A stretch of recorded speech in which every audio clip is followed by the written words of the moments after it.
Muy buenos días. Vamos a iniciar con una ponencia con el ánimo de poder poner en contexto el inicio de estos paneles. Agradezco a Mexipac que me hayan considerado como ponente. Es un tema que me apasiona y que quisiera que ustedes pudieran percibir de verdad esta convicción que tenemos en el Servicio de Administración Tributaria de hacer de las nuevas tecnologías un imperativo para poder hacer mejor nuestra tarea. Nuestro país en 2013 confeccionó y diseñó una reforma hacendaria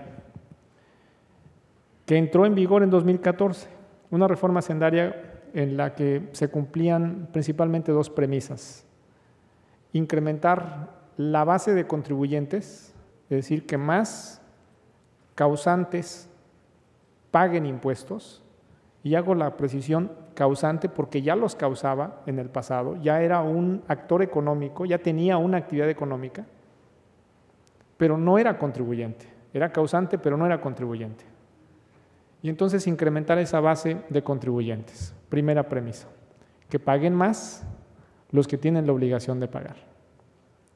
Y la segunda premisa es que la base gravable, la base de cálculo del impuesto, sea una base más amplia. Y en ese sentido se hicieron modificaciones a la ley del impuesto a la renta. De hecho, hay una nueva ley del impuesto a la renta en nuestro país a partir de este año. Se abrogó la ley del impuesto empresarial tasa única, se abrogó la ley de impuestos a los depósitos en efectivo. Eran dos leyes que tenían principalmente buscar generar un tema de autocontrol, un impuesto de control hacia el impuesto sobre la renta, un impuesto sobre la renta que estaba pulverizado, que había perdido la progresividad que debe tener una ley del impuesto sobre la renta, y también se hicieron cambios en la ley del impuesto al valor agregado. En ese marco, el objetivo de la reforma hacendaria también tuvo la intención de fomentar en todas nuestras acciones el cumplimiento voluntario de los contribuyentes, estableciendo condiciones en las cuales los que son causantes pero no contribuyentes y que se encuentran inmersos en una informalidad pudieran formalizarse y empezar a pagar sus impuestos. Y para ello, el reto del SAT era facilitarle al contribuyente todo el proceso de inscripción, el proceso de declaración, el proceso de contabilidad, el proceso de llevar el cumplimiento de sus obligaciones de ser mucho más sencilla. Pero también el que incrementar la percepción del riesgo le generara al causante no contribuyente la seguridad de que la autoridad iba a ser firme en las consecuencias de no cumplir. Fomentar entonces el cumplimiento voluntario, disminuyendo los costos indirectos de tributar, hacer más sencillo el pago de los impuestos, hacer más sencillo el cumplimiento de las obligaciones de hacer, y por otro lado, que la autoridad sea firme en la aplicación de la ley para quien no está cumpliendo con el pago de los impuestos. Bajo esas consideraciones, unas de fondo en el tema fiscal, ampliando la base de contribuyentes, ampliando la base gravable del pago de los impuestos, y por otro, facilitándole al contribuyente el cumplimiento de sus obligaciones fiscales y aplicando con firmeza y con convicción las leyes sin distinción del incumplido. Tenemos un ciclo tributario, así lo identificamos nosotros. En esta reforma hacendaria tuvimos que reconocer algo que es natural en las administraciones tributarias. Hay un segmento de contribuyentes que cumple, aun cuando las cosas sean complicadas y no sean fáciles, el contribuyente cumple, se sujeta a las reglas y es formal. Afortunadamente son los más. Tenemos otro segmento de contribuyentes que quiere cumplir, pero que a veces las condiciones no le permiten cumplir. porque los sistemas son complicados, porque la cuantía del impuesto es alta. Y hay otro contribuyente, otro segmento de contribuyente que solo cumple si es forzado, si iniciamos una auditoría o si le llega un requerimiento a la autoridad. En el momento de que la autoridad llega con el contribuyente entonces decide cumplir. Y hay otros que aunque hagamos las cosas fáciles, aun cuando los impuestos sean pequeños, no quiere cumplir. Ha tomado la decisión de no pagar impuestos. Bajo esos 4 segmentos es que la autoridad tributaria de nuestro país toma decisiones y entiende este ciclo tributario y esas decisiones las empieza a encauzar para cada uno de estos segmentos.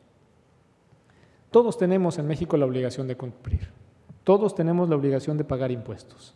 Es un principio de generalidad tributaria aplicable a cualquier sistema impositivo en el mundo. ¿Qué teníamos que hacer? Si tienes la obligación de cumplir, tienes la obligación de inscribirte al padrón de contribuyentes, al Registro Federal de Contribuyentes. Y es ahí donde hicimos el primer gran cambio. Inscribirse en nuestro país debemos hacerlo por Internet. Y debemos hacerlo muy sencillo. Y aquí es donde empiezan ya las herramientas tecnológicas a ayudar a la administración tributaria. Que sea por Internet y que sea con la clave única de registro poblacional, con la CURP que le llamamos nosotros, y que para quien nos visita de otros países esta CURP se convierte en ese número de identidad nacional. Entonces, un ciudadano tomando su CURP hoy se puede inscribir por Internet al padrón de contribuyentes en México, sin necesidad de asistir a una oficina de manera presencial. Obtiene su RFC y salvo que tenga obligaciones de declarar, de generar comprobantes fiscales, tiene que concluir el trámite ante la Oficina del Servicio de Administración Tributaria para efecto de tomarle sus biométricos, sus huellas dactilares, el iris de sus ojos y entregarle una firma electrónica avanzada y al mismo tiempo entregarle un certificado de sello digital. Entraré poco a poco a esos términos que a veces son muy técnicos, pero que son hoy fundamentales para este uso de las tecnologías. Hacer entonces el trámite de la inscripción muy sencilla. Eso pareciera ser elemental, pero es aquí donde precisamente este Foro Internacional de Tributación Digital nos permite darle lugar a muchas de las iniciativas que estamos haciendo en el Servicio de Administración Tributaria. ¿Qué tiene que ver en la inscripción esta tributación digital? Bueno, necesitamos constituir un padrón y que el padrón sea muy fácil de construir. Y los números dicen lo siguiente, miren. En diciembre del 2012, en nuestro país había registrados 38 millones de contribuyentes. A marzo del 2014 tenemos 42 millones de contribuyentes. Es decir, pasamos de 38 a 42 millones de contribuyentes en escasamente 15 meses. Es un universo de contribuyentes que pudo acceder a inscribirse a través de la tecnología. ¿Por qué? Porque nosotros tuvimos que tomar esa clave única de registro poblacional y tuvimos en nuestros procesos internos que ir a consultar el Registro Nacional de Población, identificar que esa clave única de registro poblacional existe, que hay prueba de vida y entonces generamos el Registro Federal de Contribuyentes. El contribuyente no ve todos esos procesos transaccionales que se hacen a través de los sistemas del Servicio de Administración Tributaria. En el momento de que él llena el dato de la clave única de registro poblacional, le aparecen de manera automática el lugar de nacimiento, la fecha de nacimiento, su nombre completo, todos los datos asociados a su clave única de registro poblacional, que no es una base de datos que esté actualizando el Servicio de Administración Tributaria, porque eso le corresponde a otra dependencia de nuestro gobierno. Y ese Registro Nacional de Población está conectado a los sistemas del Servicio de Administración Tributaria y a través de esa conexión virtual, tecnológica, entonces es que recogemos toda la información y tenemos todos los elementos para poder generar el Registro Federal de Contribuyentes. Nuestro siguiente trámite, la recepción de declaraciones y pagos. La recepción de declaraciones y pagos a través de herramientas cada día más sencillas. El de que el contribuyente pueda encontrar nuevas formas de pago, que empiece a pagar con tarjeta de crédito, que pueda pagar a través cualquiera de un cargo a su cuenta en un banco, que pueda pagar en cualquier lugar como establecimientos mercantiles donde operan de lunes a domingo, algunos incluso 24 horas, y que usan la misma tecnología que usa una institución bancaria y que usan una línea de captura y en la caja del supermercado leen la línea de captura, recogen el recurso y se paga el impuesto en ese momento. Y la autoridad al día siguiente obtiene ese recurso y obtiene un layout de los pagadores y de los conceptos pagados el día inmediato anterior. Y eso multiplica los puntos receptores de pago para el contribuyente. Puede ir entonces a las instituciones bancarias, puede ir a los portales de las instituciones bancarias y puede ir a las tiendas departamentales que tienen múltiples cajas donde se pueden hacer los pagos de los impuestos.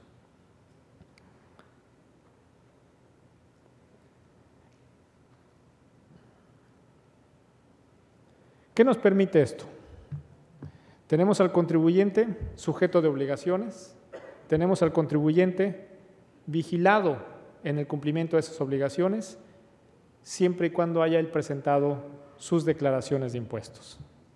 Esto nos permite entonces, con su RFC, con sus declaraciones electrónicas, rápidamente disparar la vigilancia de obligaciones fiscales. No presentó la declaración, estando obligado, de manera automática le podemos generar un requerimiento a través, nuevamente, de la tecnología. En todas estas acciones hay algunas herramientas que incluso empezamos a trabajar para este año. Esos requerimientos, hasta el año pasado, se generaban a través de un correo electrónico. Primero como una carta de invitación, después como un exhorto, y hoy van a empezar a llegar a través de un buzón tributario electrónico.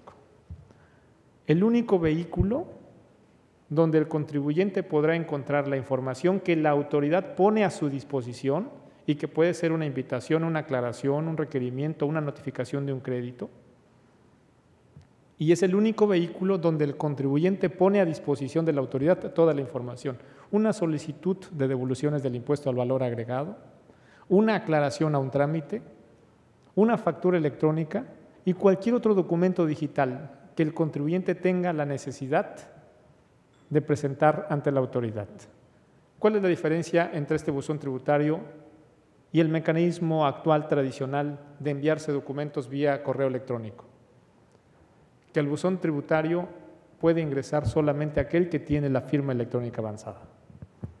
Y eso le ofrece mucha seguridad y en un solo recipiente el poder acceder a toda la información que tiene el contribuyente y que tiene la autoridad de cada uno de ellos. A través de este buzón tributario, el contribuyente en no más de 2 años, lo primero que va a ver es su padrón de comportamiento de sus pagos, graficado por mes, por impuesto, comparado con lo que está sucediendo ese año versus el año anterior. Y va a empezar entonces a tener su historia clínica fiscal del cumplimiento. Y el contribuyente verá su foto y podrá acceder con su firma electrónica avanzada. Ese buzón tributario se convertirá en el estado de cuenta fiscal con todas las características, con todos los documentos asociados a cada contribuyente. Y nos va a permitir entonces poder hacer una vigilancia a través de ese vehículo mucho más expedita y mucho más oportuna. Y empezamos a darle entrada a que la cobertura de vigilancia de obligaciones de la autoridad sea mucho mayor a la que hoy tenemos. Y la oportunidad de esa cobertura sea lo más cercano a la fecha de cumplimiento de la obligación. En las auditorías, si nosotros tenemos portales electrónicos donde el contribuyente tiene servicios electrónicos, si tenemos el pago de los impuestos de manera electrónica, si tenemos la presentación de las declaraciones de manera electrónica, si tenemos una firma electrónica del contribuyente, si tenemos un buzón tributario electrónico del contribuyente, si tenemos la factura electrónica del contribuyente, podemos hacer auditorías electrónicas. Más adelante, cuando hable de la factura electrónica, podemos ver las ventajas que tiene el sector privado y que tiene la autoridad derivado del uso de la factura electrónica. Pero una gran ventaja en la fiscalización para la autoridad es que hoy, que hacemos aproximadamente 40,000 auditorías presenciales en nuestro país, donde un auditor se acerca al domicilio del contribuyente y le revisa la contabilidad,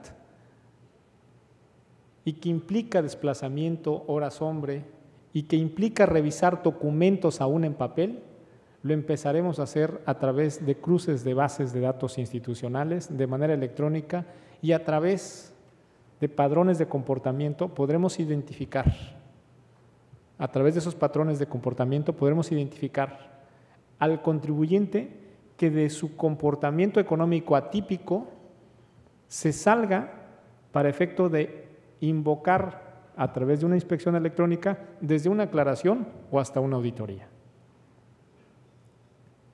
ampliando la cobertura de fiscalización y de vigilancia de parte de la autoridad fiscal. También la autoridad está obligada a tener mayor facilidad y tener mayor transparencia y mayor apertura en el trato que tiene con el contribuyente. Y en México hoy hay una figura que no tienen otras administraciones tributarias dentro del proceso de la auditoría. En México hoy, si un contribuyente está siendo auditado, hoy puede invocar, antes de que concluya el proceso de la auditoría, a tener un acuerdo conclusivo con la autoridad. Sentemos a la autoridad y al contribuyente a la mesa, que esté presente el intermediario protector y defensor de los derechos del contribuyente, que es PRODECON, en nuestro país, y lleguemos a un acuerdo antes de que lleguemos a un crédito que seguramente tendrá una alta probabilidad de ser impugnado a través de un recurso legal, de llevarlo a tribunales, y eso haga que la recuperación del interés fiscal o del crédito pueda tardar 4, 5 o 6 años. En lugar de ir a un recurso legal, vayamos a un recurso administrativo con un procedimiento transparente y claro, donde el contribuyente puede invocar de manera voluntaria el llegar a un acuerdo con la autoridad y resolver las diferencias que tiene una auditoría. Eso aplica a partir de este año y los números indican que tenemos, de los casos en los que se ha resuelto, 75% de eficacia en beneficio del contribuyente. ¿Por qué? Porque en esos casos tuvo él la aceptación del acuerdo conclusivo. Y eso no significa que tenía del todo la razón, sino significa que pudimos aclarar la observación de la autoridad y la aceptamos ambos. Pudimos aclarar la diferencia que tenía el contribuyente con la autoridad y la aceptamos ambos. Y resolvimos la auditoría y se autocorrige el contribuyente sin llegar ya a los tribunales. Para los que el cumplimiento es forzado, se establecieron condiciones de mayor responsabilidad a los socios. Anteriormente, los socios de una empresa respondían hasta el valor proporcional del capital social de la empresa. Entonces, había empresas con un capital social pequeño, pero con unas deudas muy grandes, fiscales. Y el socio, el accionista, solamente respondía por la proporción de ese capital social en su participación accionaria. A partir de este año, ese socio accionista responderá hasta el valor proporcional de su participación accionaria en la deuda fiscal total. ¿Qué significa ello? Que podemos trascender a su patrimonio, no solo al capital social. Esta medida, que pudiera ser demasiado agresiva, parte de una premisa de que le resulta aplicable a aquel que es deudor fiscal. Esta medida no se activa ni se materializa para quien sí está cumpliendo correctamente el pago de sus impuestos. Y entonces quien se sujeta a las reglas y quien sí verdaderamente en el mercado compite con ventajas de calidad de servicio en el producto, de rentabilidad y de productividad, no se ve afectado. Pero aquel que lo que está buscando es solamente tener la ventaja competitiva en el mercado, el no pagar el impuesto, la autoridad lo detecta, lo sanciona, le determina un crédito, debemos trascender a la consecuencia del incumplido, en beneficio de el Estado mexicano y en beneficio de los actores económicos del sector privado que sí quieren cumplir y que sí se sujetan a las reglas. Nuestro procedimiento administrativo, nuestro procedimiento de cobro, es un procedimiento de cobro que nos llevaba a recuperar un crédito fiscal aproximadamente, en el mejor de los casos, 180 días hábiles, es decir, casi un año. Y en el peor de los casos, si el contribuyente impugnaba o establecía a través de los recursos administrativos de revocación cualquier práctica dilatoria, nos llevaba hasta 4 años recuperar un crédito o ganarlo. Y una vez que lo ganamos, tendríamos que ver si existía todavía bienes patrimoniales para poder recuperar ese interés fiscal. Y en la mayoría de los casos no lo había. La estadística es dura. De todos aquellos créditos que impugna un contribuyente, el 57% lo gana la autoridad. Hemos ido incrementando ese porcentaje de efectividad en los juicios. Pero del 57% ganado, solamente lográbamos recuperar el interés fiscal al 100% de lo que el contribuyente debía en 2 de cada 100 casos. ¿Eso qué implicaba? Que hay un factor de impunidad, que no obstante haberlo vencido en juicio, cuando queremos obtener la recuperación del crédito, el contribuyente ya no tiene con qué pagar y entonces no pagó el impuesto. Hicimos un procedimiento más corto y disminuimos los plazos para la cobranza a la mitad. Y hay otras medidas contra quien no quiere cumplir. Se están incrementando las consecuencias. Por primera vez en nuestro país, el secreto fiscal se abre y se establece única y exclusivamente esa reserva fiscal para quien sí cumple. Porque la reserva fiscal es para el contribuyente. En un elemento básico, entonces el secreto fiscal no aplica para el no contribuyente. Se mantiene la reserva fiscal para quien sí contribuye. Para quien no, se revela su RFC y se revela su nombre. Y que el actor económico, el que está contribuyendo con el pago de sus impuestos, el que sí se sujeta a la regla, pueda entonces identificar quién no y lo pueda aislar y evitarse una contingencia fiscal. Y a partir de este año hemos publicado a más de 113,000 contribuyentes en su RFC y su nombre, con el ánimo de que sea el propio sector privado quien tome la decisión de si se arriesga o no a tener una contingencia fiscal y tener un trato comercial con un contribuyente que no está pagando impuestos. En la gestión tributaria, así identificamos muchas de las acciones para este 2014 derivado de las reformas hacendarias. ¿Cuál es el papel que juega los trámites o la nueva tecnología en ello? Pues tenemos una inscripción electrónica, tenemos declaraciones electrónicas, tenemos contabilidad electrónica, tenemos factura electrónica, tenemos firma electrónica, tenemos pagos electrónicos, tenemos un buzón tributario electrónico que entró en marcha a partir del 30 de junio. La contabilidad entra en marcha a partir de julio de este año, electrónica. Para personas morales y físicas obligados a llevar contabilidad, subirán su balanza de comprobación, un elemento fundamental, uno solo, de su contabilidad total. Y enseguida entonces empezaremos a utilizar todas estas herramientas en inspecciones electrónicas. Todo tiene un adjetivo, es electrónico. utilizar al máximo las nuevas tecnologías para facilitarle al contribuyente el cumplimiento de sus obligaciones y también para facilitarle a la autoridad el ejercicio de sus facultades. Factura electrónica en México. Inicia en nuestro país a mediados del 2004. Fue un proceso gradual. Tenemos 10 años. Y justo hasta el año 10º es cuando se convirtió en un elemento obligatorio para todos, universal. En un principio fue opcional.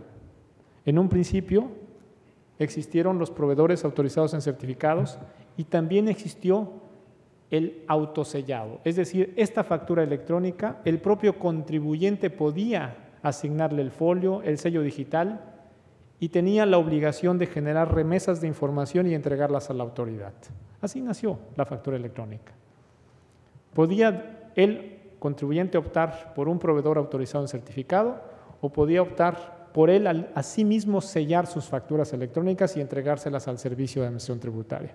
Si utilizaba un proveedor autorizado en certificados o de certificación, esa información le llegaba al SAT vía el sello que le ponía el proveedor autorizado, o bien, si él decidía autosellar sus facturas, el contribuyente tenía que entregar las remesas de información de manera mensual.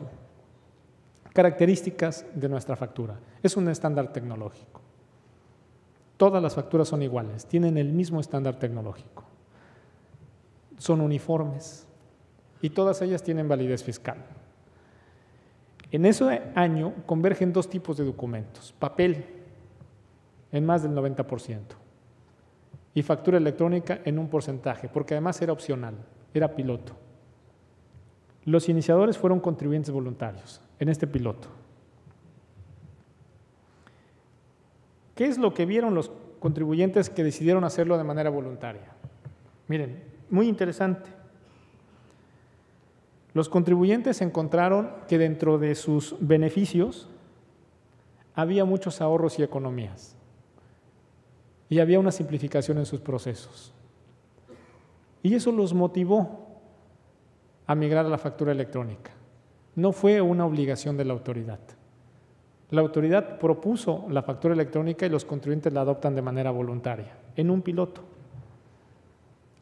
¿Qué sucede en 2011? Yo creo que en 2011 se da el primer replanteamiento de la factura electrónica, 7 años después de haber iniciado el uso de la factura electrónica. ¿Por qué se hace un replanteamiento? Porque se aprovechan los avances tecnológicos. ¿Cuáles? Que mucha de la tecnología que ya tenía el Servicio de Administración Tributaria y mucha de la tecnología que tenían los proveedores autorizados en certificación nos permitía que ese comprobante fiscal dejara de ser algo que se sellara, se acumulara y se entregara en una remesa cada mes. Y empezaba entonces a generarse en línea. Nace entonces el comprobante fiscal digital por Internet. Ya no es aquel comprobante fiscal digital, sino es el comprobante fiscal digital por Internet. Se vuelve obligatorio para cierto segmento de contribuyentes. Se simplifica el acceso a los comprobantes fiscales digitales, se disminuye de 132 a 27 los requisitos fiscales, tuvimos que calibrar, tuvimos que abrir por parte de la autoridad este espectro para que muchos más cada día se convencieran del uso de la factura electrónica y aún así, todavía hace 3 años, en nuestra operación convergen 3 tipos de comprobantes: el que está en papel, el que es comprobante fiscal digital, que implicaba principalmente el autosellado, el mismo emisor de facturas se generaba su sello digital y le daba certidumbre y validez fiscal a sus propios comprobantes, y entraba entonces el comprobante fiscal digital por Internet, en línea a través de proveedores autorizados en certificación. 2014. ¿Cuál es la característica en 2014? Todo está en línea. Todos los comprobantes fiscales digitales son por Internet, todos son en línea. Se vuelve universal.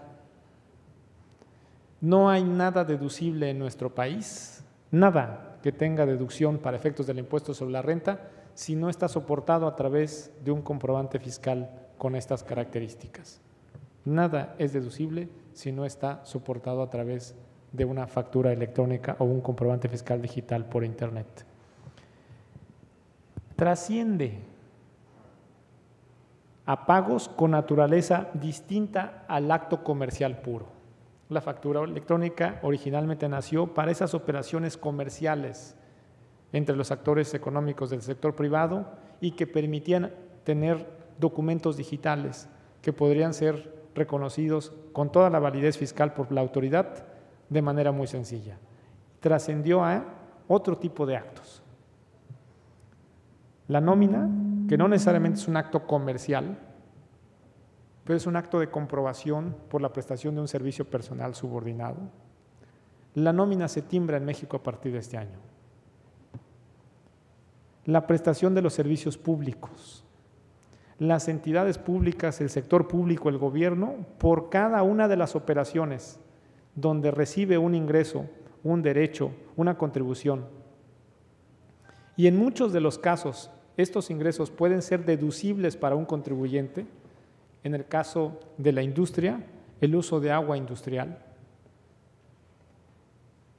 En el caso de la energía eléctrica, el uso de esa energía para efectos de consumo industrial o comercial. Todos esos gastos son deducibles para un contribuyente, porque son indispensables, gasto indispensable para su negocio. Esos tienen que estar soportados en un comprobante fiscal digital por Internet para ser deducibles, si no, no lo son. Las asociaciones civiles. Las asociaciones civiles que tienen fines sociales, que se convierten en donatarias autorizadas, que pueden recibir donativos. Ningún donativo podrá ser deducible si no lo soporta a través de un comprobante fiscal digital la donataria autorizada. Ninguno. Cuando antes podría ser en papel, hoy forzosamente tiene que ser un comprobante fiscal digital. A partir de este mes, nuestro Instituto Mexicano del Seguro Social, el mayor proveedor de servicio médico en nuestro país como institución, las cuotas que se pagan al Seguro Social por parte de los contribuyentes están soportadas a través de un comprobante fiscal digital. ¿Por qué? Porque esas cuotas de seguridad social que paga un patrón son deducibles para efectos del impuesto a la renta. Y todo lo que es deducible debe estar soportado a través de un comprobante fiscal digital. ¿Cuál fue la premisa de la prueba piloto y regreso a 2004? Así lo dicen, lo puse en negrillas y en cursiva, porque así lo dicen algunos estudios que son públicos en Internet.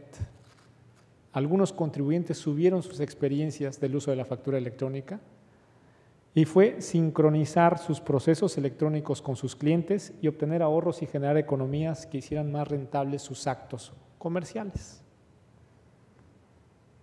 Optimizaron el recurso humano.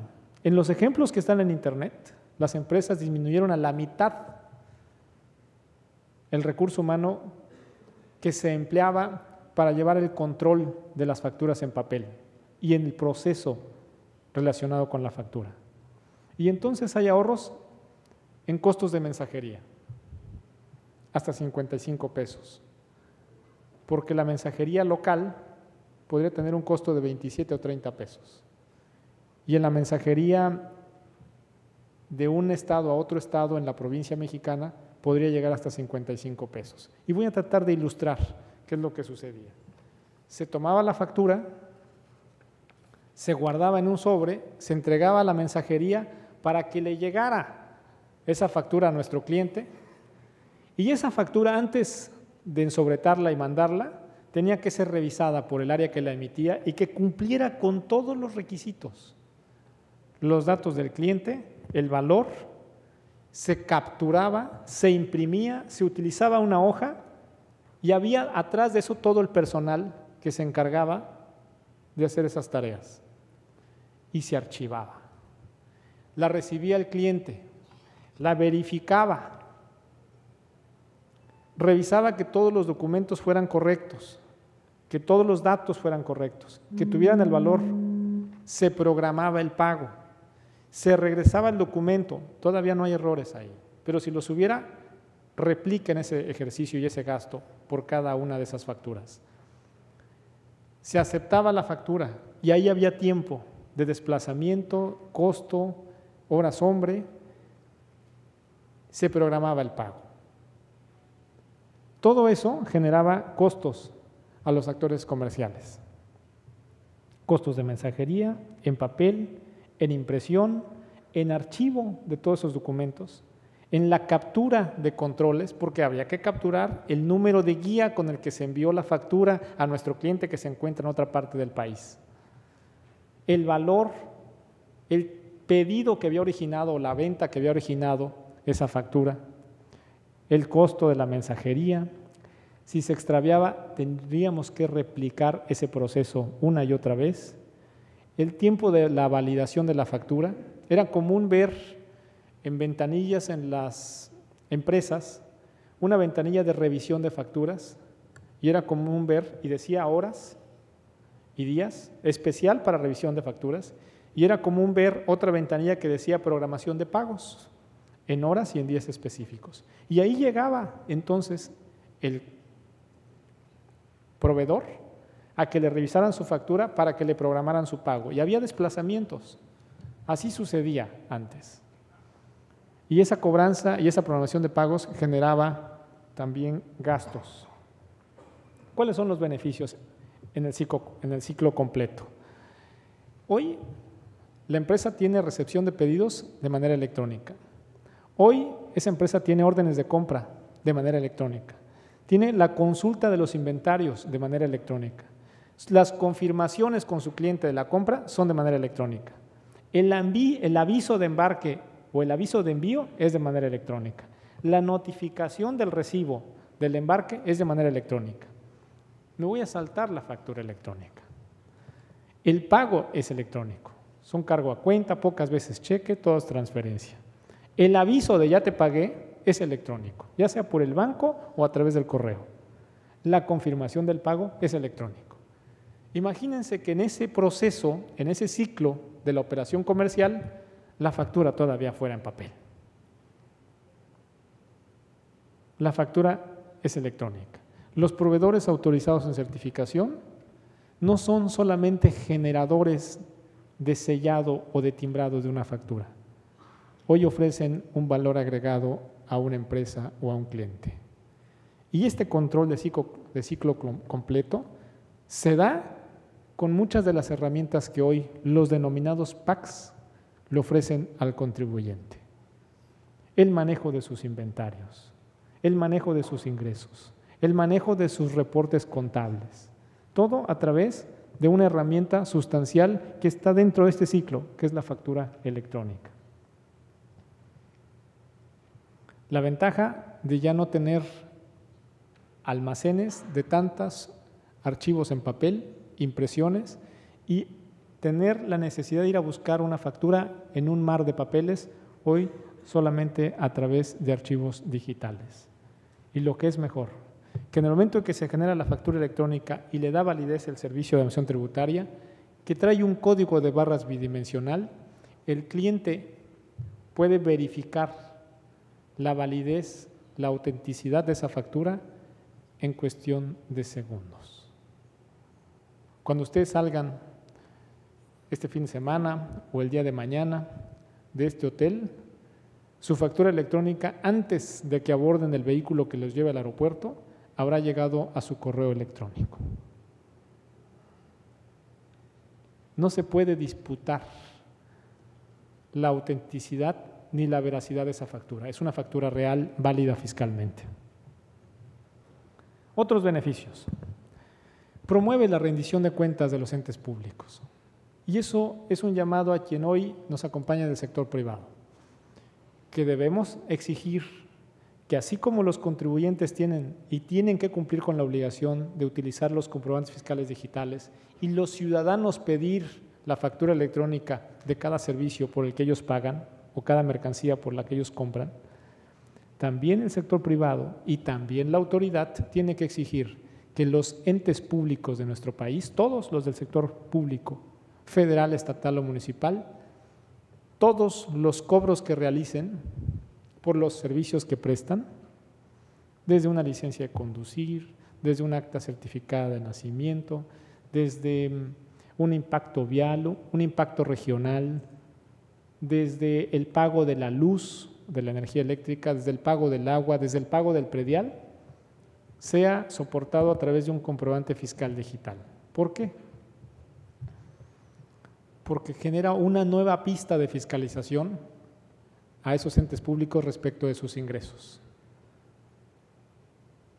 Y con esas facturas electrónicas se puede acreditar fácilmente cuáles son los ingresos de esa entidad pública. Y entramos entonces en el uso de la tecnología en beneficio de la transparencia de los ingresos públicos de una nación. Permitirá fácilmente a ellos generar sus cuentas públicas y que sus cuentas públicas, que tienen la obligación de presentar al Congreso y dejarla a la sociedad de manera abierta, pueda estar soportado a través de comprobantes fiscales digitales emitidos por la prestación de los servicios que dio lugar a esos ingresos públicos. Les va a permitir registrar sus ingresos y los va a permitir clasificar por concepto. Este fue un derecho por suministro, por servicio de suministro de agua potable, ya sea de agua potable para uso doméstico, para uso comercial o para uso industrial. Este fue un concepto de cobro de energía eléctrica, este fue por predial, este fue por la emisión de un dictamen de impacto vial, de un impacto regional, o este fue por un derecho al contribuyente realizar un trámite ante una dependencia pública de ese orden de gobierno. Y bueno, algo que no podemos negar, también facilita la fiscalización y los servicios al contribuyente. Nos va a permitir hacer inspecciones y auditorías electrónicas mucho más rápido. Con la facturación de un contribuyente del mes de junio, hoy rápidamente podemos saber el monto al sumar todas sus facturas. Si este monto coincide con lo que presentó en su declaración de impuestos el 17 de julio correspondiente al mes de junio. En el campo de la declaración, su valor de actos o actividades sujetos al impuesto al valor agregado debe ser consistente con la suma de los importes facturados. Y en la medida de que esto no sea, la autoridad de manera oportuna puede llegar a hacer una revisión. ¿Oportuna? Sí, en menos de un mes. ¿Qué sucedía antes de la factura electrónica? Que nosotros no teníamos acceso a la factura hasta que hacíamos una auditoría presencial. ¿Y con qué periodicidad hacíamos una auditoría? Si hacemos 40,000 al año.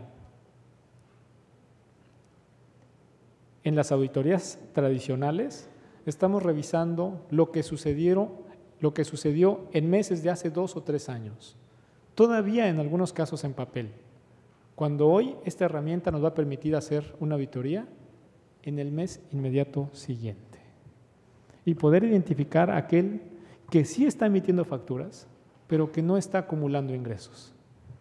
Elemental. Nos va a permitir tener mayor oportunidad en los fraudes, mucho más oportunidad. Nos va a permitir conocer el control de las inversiones y de los gastos de causantes no contribuyentes. Un ejemplo. Hay muchos que dicen tienen adeudo fiscal, pero no tener bienes con qué pagar. La factura electrónica nos ayuda a identificar que ese contribuyente que hoy se considera insolvente porque no tiene bienes registrados patrimoniales para cubrir su adeudo y hacer frente a su obligación de pago, cuando ese contribuyente tenga una factura electrónica de un bien adquirido el día de ayer, en ese momento el sistema de cobranza lo detecta y va y le dice, sí tiene usted bienes susceptibles de ser embargados. Estoy viendo que está recibiendo usted facturas de bienes y en muchos casos esas facturas suelen ser el documento que acredita la propiedad del bien. ¿Qué nos va a permitir en beneficio del contribuyente? Prellenarle sus declaraciones. Si tenemos su valor de actos, si tenemos sus ingresos acumulables, nos va a empezar a permitir a que sus declaraciones se empiecen a prellenar y él solamente decida en este esquema de autodeterminación que es característica del sistema fiscal mexicano, aceptar o no esa predeclaración o editarla. Pero podemos ya inducir en muchos de los datos de su declaración, llenar los campos de la misma. Y por otro lado, empezar a eliminar las declaraciones informativas. Si ya tenemos la contabilidad electrónica, si ya tenemos las facturas electrónicas, si ya tenemos las declaraciones electrónicas, la necesidad de tener declaraciones informativas ya no existe.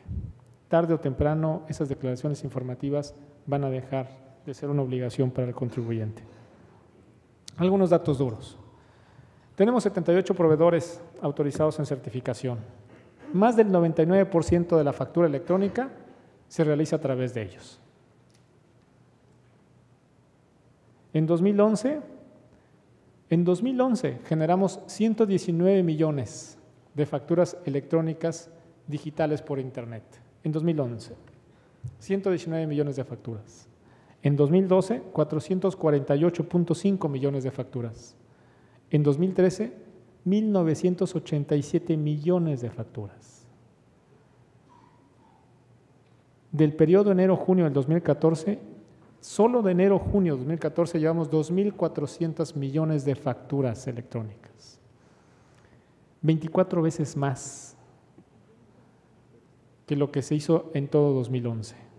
En un solo mes, en promedio, de enero a junio del 2014, se sellan 401 millones de facturas. Es decir, en un solo mes hacemos lo que se hizo en todo 2012. Ese es el crecimiento exponencial que tiene el uso de la factura electrónica. ¿Cuántas facturas electrónicas habrá en 2014? Más de 5,000 millones de facturas electrónicas. ¿De qué tamaño es la base de datos de facturas electrónicas del Servicio de Administración Tributaria? A la fecha, 12,000 millones de facturas electrónicas. Todas las operaciones comerciales, todas las operaciones deducibles, todas las operaciones que conllevan un impuesto al valor agregado o que tienen esa naturaleza fiscal, están soportadas a través de un comprobante fiscal digital por Internet. Y lo más importante es que todas esas facturas electrónicas, el Servicio de Administración Tributaria las tiene en línea.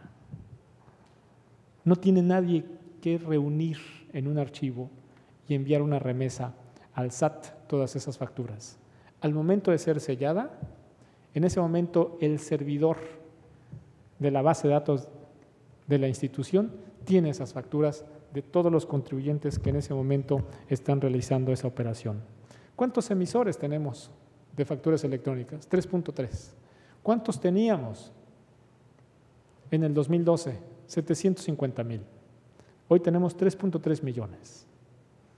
¿Cuántos deben tener como emisores el Servicio de Administración Tributaria? Poco más de 7 millones.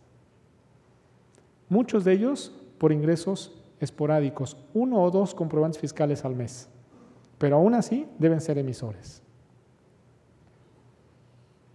La mayoría de los 3.3 es porque tienen mucha mayor recurrencia y frecuencia en el uso de estos comprobantes fiscales digitales. Algo bien importante que no dejaré de decir y que quiero aprovechar. Los proveedores autorizados en certificación pasaron de ser una figura que se dedicaba a certificar o sellar facturas a ser hoy proveedores de un valor agregado en beneficio del sector privado y de los actores económicos que integran el sector privado. Sus herramientas hoy no se quedaron solamente en sellar facturas electrónicas, sino que hoy aportan dentro de esa misma herramienta control de inventarios, facilidad en la cobranza, orden en los pedidos, ingresos, reporte de ingresos por ventas, una serie de valor agregado asociado a los elementos de la factura electrónica, hasta control de precios. El sector privado, en esta tarea de la facturación electrónica, de la incorporación de las nuevas tecnologías, de la tributación digital, ha sido un aliado indispensable.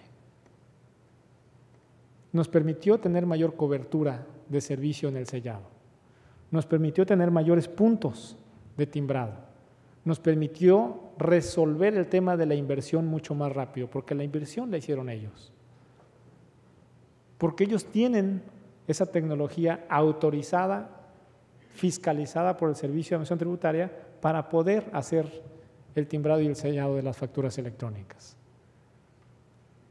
Hoy, gracias a los proveedores autorizados en certificación, a esa alianza que se tiene con ellos, los contribuyentes tienen una factura electrónica muy rápida, la autoridad la recibe en línea y el día de hoy podemos saber cuánto gastaron ustedes en algún establecimiento comercial si es que decidieron solicitar factura electrónica. O si alguno de ustedes el día de ayer adquirió un vehículo, el Servicio de Administración Tributaria lo sabe. Esa es la ventaja de tener el uso de las nuevas tecnologías. Esa es la ventaja de tener la facturación electrónica. ¿Qué sigue de la factura electrónica? Eso es lo que tenemos hoy. Y no podemos quedarnos ahí hoy. Les doy un ejemplo de lo que sigue en la factura electrónica. Es imperativo, es inevitable. Los administradores tributarios nos vamos a tener que poner de acuerdo. Para efecto de verificar si una mercancía que viene del extranjero tiene el valor que me está reportando el importador y ese valor es real y el documento con el que ampara la adquisición en el extranjero de esa mercancía es real, la herramienta indispensable es la factura electrónica. Porque hoy esa factura electrónica que ustedes van a recibir, que trae un código de barras, la pueden leer en un equipo como este, inmediatamente entra a la base de datos del Servicio de Administración Tributaria y confirma que esa factura que ustedes tienen en papel es idéntica a la que tiene el Servicio de Administración Tributaria. ¿Cómo facilitaría esto el comercio exterior de los países?